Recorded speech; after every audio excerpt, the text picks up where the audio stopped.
আসসালামু আলাইকুম ওয়া রাহমাতুল্লাহি ওয়া বারাকাতুহু। আমরা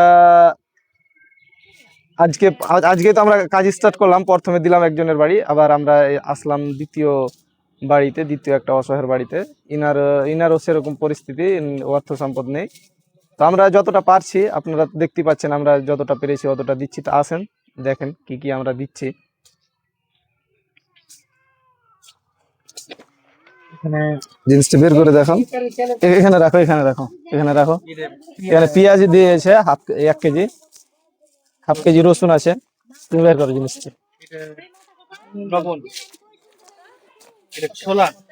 আমরা আর কি সম্পূর্ণ তো দায়িত্ব নিতে পারবো না, এবং আমরা যেটুকাই নিচ্ছি আপনাদের মাধ্যম দিয়ে নিচ্ছি। আমাদের একার পক্ষে কেউ সেরকম সম্ভব না নেওয়া, কারণ আমি যদি হেল্প করি তো ও কারণে হয়তো কিছু অসহায়ের পাশে আমরা দাঁড়াতে পারি। যদি আপনারা একমত দেন তাহলে হয়তো দাঁড়াতে পারি।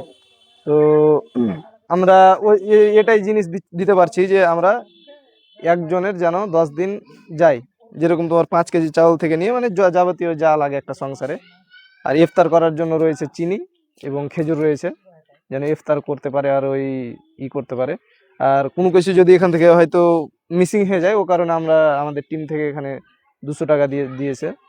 তো আপনাদের কাছে এটাই আমার বারবার অনুরোধ রইল যে আপনারা এই ভিডিওর স্ক্রিনারে দেওয়া রইবে, ওই স্ক্রিনারে আপনারা যে যতটা পারবেন ততটা ডোনেট করবেন, এবং ভিডিওটি অন্যজনের কাছে শেয়ার করে উনাকে সাহায্য করে দিবেন, যেন উনি যেন হেল্প করতে পারেন। তো আমরা যে কোনো যদি কিছু মিসিং থাকে, ও কারণে আমরা হয়তো 200 টাকা করে হাতে তুলে দেবো। তো টাকাটা আমরা দিয়ে দিচ্ছি। এখানে কোনো কিছু যদি বাকি থাকে মানে করার লেগে, তো কিনে নিয়ে নেবে। আর সবজি টবজি তো দেওয়া যায় না, ও মানে অত তুলে আসা সম্ভব নয়। তো যদি কোনো কিছু থাকে তো করবে। আর যারা এগুলো কাজ মানে করতে আমরা হেল্প করছে বা সাহায্য করছে, ওদের জন্য দোয়া করবে, কারণ দুয়ার জন্য সবাই নেকির উদ্দেশ্যে আমরা এসব কাজগুলো করছি। তো ঠিক আছে প্রিয় বন্ধুরা, ভিডিওটা বেশি বেশি করে শেয়ার করবেন। আসসালামু আলাইকুম।